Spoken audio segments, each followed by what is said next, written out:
part of a prison riot. Oh my God, look at what Musk is doing. He's looking at the spending.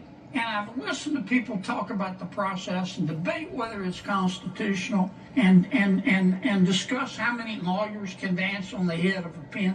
But you know what? I haven't heard one single person who's upset with President Trump or Mr. Musk talk about what he's found. They don't want to talk about the spending porn, the waste of taxpayer money that he's found. I mean, that's the point of all this.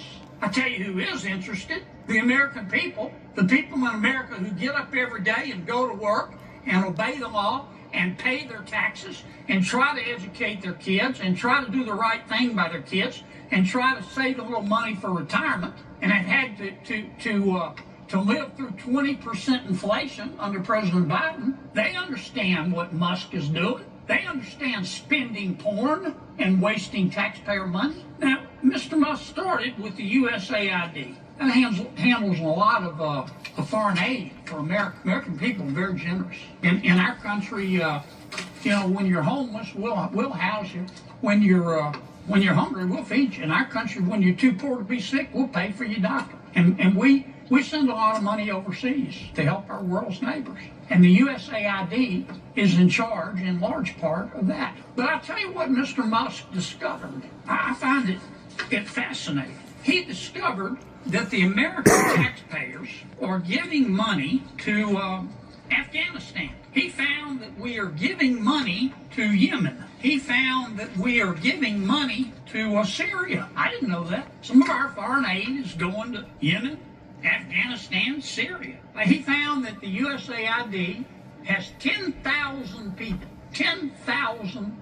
employees. And every year they give away $40 billion. Mr. Musk also found, and I'm not saying that all of this money is wasteful. I'm not. Some of this money, I'm sure, does some good. That's why Secretary Rubio is going to revamp the department to separate the good from the bad. But this is the kind of stuff Mr. Musk found. He found that the USAID gave money to support electric vehicles in Vietnam. Our money, taxpayer money. He found that USAID gave money to a transgender clinic in India. I didn't know that. I bet the American people didn't know that. He found that USAID gave $1.5 million to a Serbian LGBTQ group called Grupa Izadaji. I probably mispronounced that. My apologies. Anyway, they got $1.5 million to, quote, advance diversity, equity, inclusion in Serbia's workplaces and business community. What else did Mr. Musk found that my colleagues don't want to talk about? Well, he reviewed a study and then went and checked it. The study was done by the Middle East Forum. They found that USAID spent $164 million to support radical organizations around the world. We're not talking Cub Scout troops here. We're talking about radical organizations around the world. They gave $122 million of that to groups aligned with foreign terrorist organizations.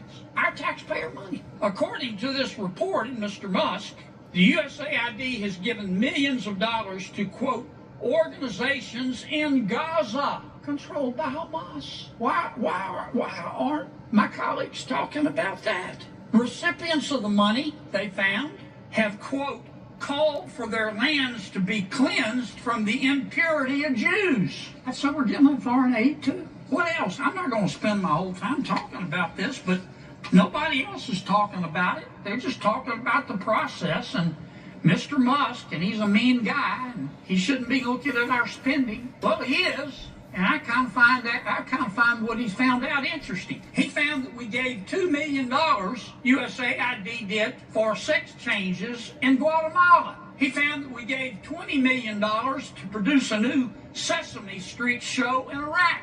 He found that we gave $4.5 million of taxpayer money to combat disinformation in Kazakhstan. He found that we gave $10 million, USAID did, of meals to an al-Qaeda-linked terrorist group called the Nusra Front. Mr. Musk found that we gave $7.9 million of taxpayer money to a project that would teach Sri Lankan journalists to avoid binary gendered language. The USAID took $8 million and gave it to a bunch of journalists in Sri Lanka to teach them how to avoid binary gendered language. I don't know what the hell binary gendered language is. I think I do. You think most taxpayers would support that? Why aren't we talking about that? The USAID gave $1.5 million to promote LGBT advocacy in Jamaica. They gave $1.5 million to rebuild the Cuban media ecosystem. They gave $1.5 million for, quote, art for inclusion of people with disabilities in Belarus. Another $3.9 million for LGBT causes in Macedonia. $8.3 million for equity and inclusion education in Nepal. I could go all night. And many of my colleagues are upset. They're really mad. Mr.